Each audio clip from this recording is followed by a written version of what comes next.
Годинава голема заинтересираност кај младите за Институтот по психологија.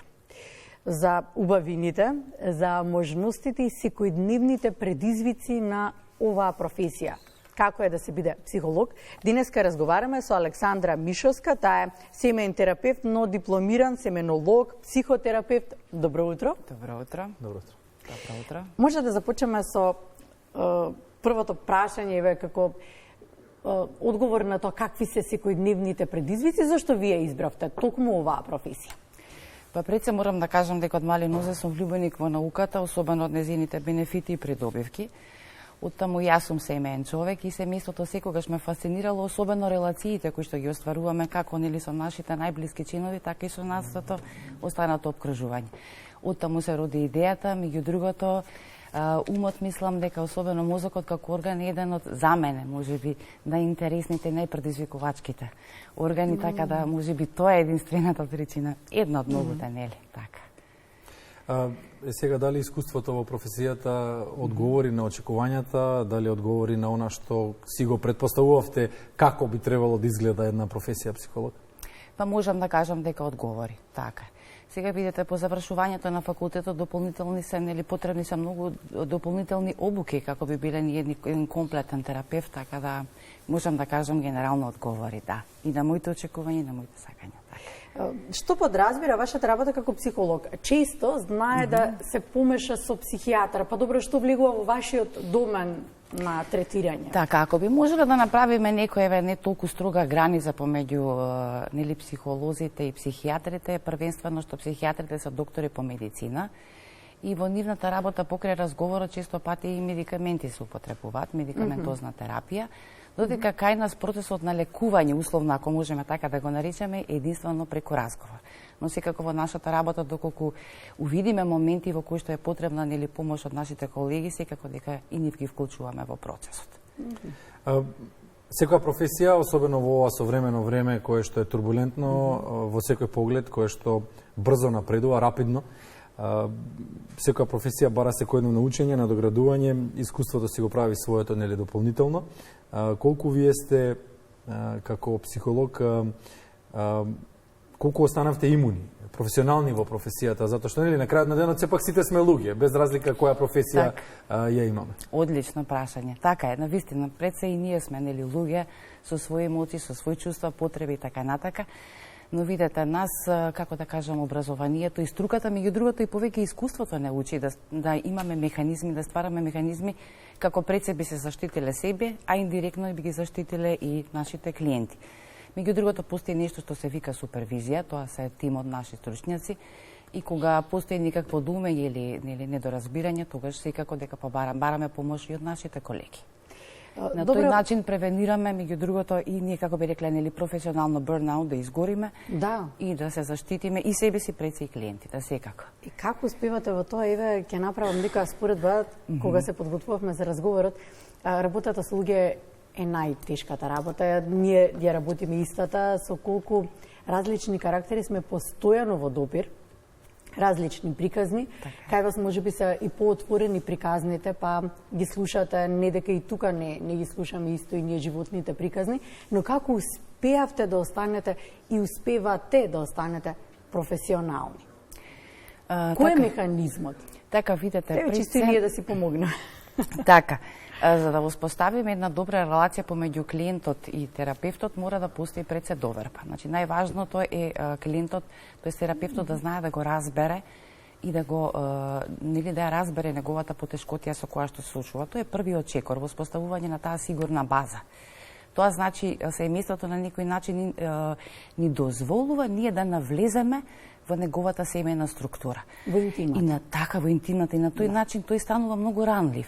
И ние треба многу внимателно и полека да чекориме во тој процес на посакуваната промена. При тоа ви кажав, постојат механизми кои што се учат, се стекнуваат, што се учи, што се стекнува со текот на искуството, и така најчесто. Добро, на крајот од денот си доаѓаме дома, вие сте семеен човек, вие имате семејство и треба и дома да пружите енергијата која што на семејството му е потребна. Почувствувавте ли некогаш во некој момент дека и вам ви треба психолог? Апсолутно, апсолутно. Видете, и ние минуваме низ различни животни процеси и фази. Не зборуваме за оние нели планираните, развојните, се случуваат. Тоа се стресори кои што доаѓаат ненадејно. Во такви моменти, конкретно сега ќе говорам за мојот случај, барам поддршка и разбирање од моето семејство, доколку проблемот е или потешкотијата посложена и не може да се соочи, нели да ми помогне моето семејство, тогаш секако дека барам помош од своите колеги. Доаѓа сесијата, нели? И сега се среќавате со соговорникот. Така. Да, може ли да процените на почетокот веднаш колку ќе треба простор за работа? Можете евалуација да направите на прв поглед што се вели, колку понатаму колку луѓето се подготвени да работат на себе како резултат на посетата на психолог? Видете, еден интересен податок, ова морам да го споделам со вас. Знаете како семејствата најчесто доаѓаат кога детето ќе ги донесе во терапија. Ќе се појави некој симптом и тогаш семејството се мобилизира и доаѓа на терапија. Инаку во поретки случаи клиентите доаѓаат сами затоа што сакаат да работат на себе. Инаку најчесто се децата ги носат во терапија. Добро, толку ли е страшно да се посети психолог? Тоа е да не кажеме табу тема, тоа е злитена фраза, меѓутоа тоа е нешто што се уште тука на овие простори се уште се дебатира за тоа дали треба и како. Значи, што значи потребата да се посети психолог?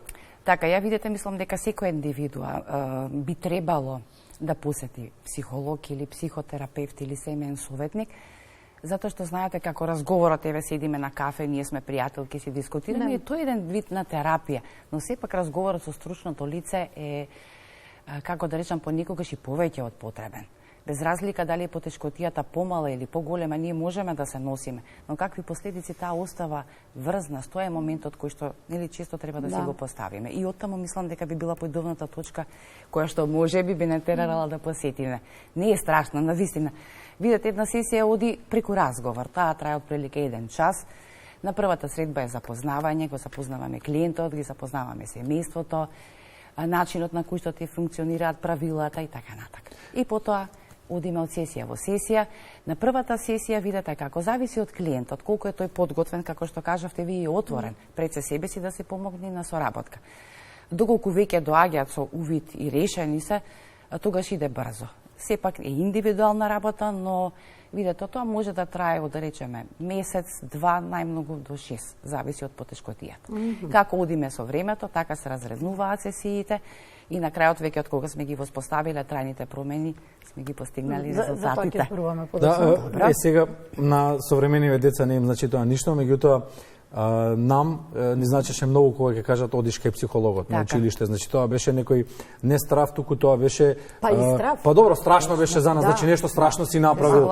Можеби тоа е некоја травма која што е останата и сега луѓето тешко се определуваат да посетат психолог. Точно, знаете како тие служби ги користат како дисциплинска мерка, а тоа навистина не е поентата. Посетата на психолог или на педагог не е да биде детето дисциплинирано или укорено, него напротив да се слушне проблемот со кој што се соочува детето, како би се решило, дали тоа е проблем со другарче или со семејството.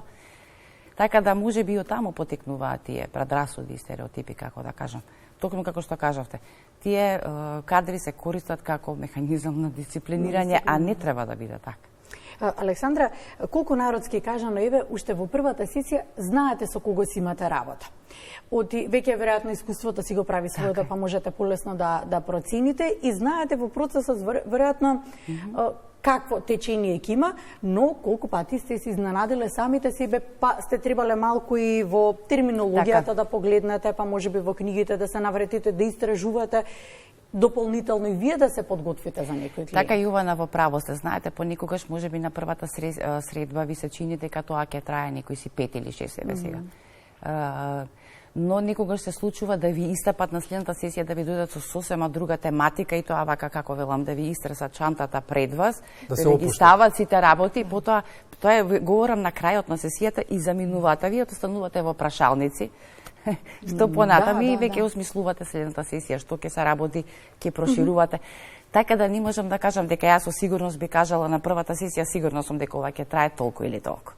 Бидејќи сепак индивидуален процес. Велите до 6 месеци би требало, но кога знаете дека е постигнат резултатот? Одлично прашање. Знаеме кога ќе ги постигнеме трајните промени кои што ги сакаме. Тоа говорам во моделот на однесување, во комуникација, понекогаш е потребно да се репостават и границите во рамките и на самиот семеен систем и во рамките на супрасистемите обкружувањето.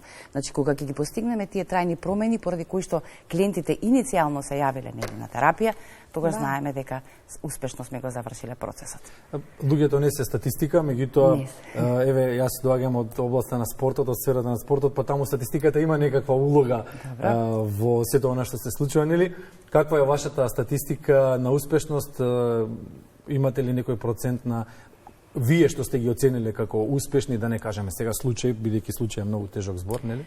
Така, видите, во проценти не би сакала да говорам во проценти, но тие што се упорни и истрајни и решени да направат промени, во 80% истрајуваат и го тераме, значи, процесот до крај. Понекога се случува клиентите да стартуваат, да почнат промените, да се откажат од X причини, да направиме голем временски период на пауза, повторно да се вратат, но би сакала да кажам дека во поголемиот дел тие што се навистина решени, процесот го тераме до крај. Значи ќе заклучиме дека повеќе се успешни отколку повеќе се успешни отколку неуспешни. Тоа е добар податок, подготвени се да работат на себе. Да, особено по младата популација. Така е, морам да кажам, да видите, сега имаме толку многу литература за самопомош, читаат, тоа ги иницира понатаму да доаѓаат на терапија. Често пати, знаете, доаѓаат и чисто од љубопитност. Говорам за помладата популација, да видат што е тоа терапија, како се одвива еден процес. Па, што е добро. Веројатно да, што и искрено и мене многу ме радува. Да, веројатно веќе и се рушат оние стереотипи за поимот психолог. Верувам дека вашиот пристап е лежерен. Верувам дека пристапот вие да сакате да клиентот да биде во една релаксирана состојба на доверба и да може да почне сесијата. Но вака тоа кога го кажуваме, прво пред себе ни доаѓа некоја слика во која што тоа е една соба, комфорна соба, можеби налик дневна соба, во која што има кревет, тросет така, и во кој што клиентот може комплетно домашно да се релаксира и да зборува со вас, а вие сте на некоја вие сте на некоја така удобна фотелја спроти него и фаќате забелешките, така изгледа.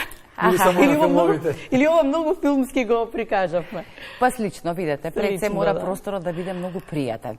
Да нема премногу дразби и стимулации кои што би го одвлекувале вниманието на клиентот. Меѓу другото, често пати во праксата доаѓаат и семејства со дечиња, знаете како е со децата. Така да се трудиме да биде пријатна атмосферата. Да, јас во мојата студио имам и кревет, имам и лежај, доколку клиентот се почувствува дека има потреба да легне, може и да легне.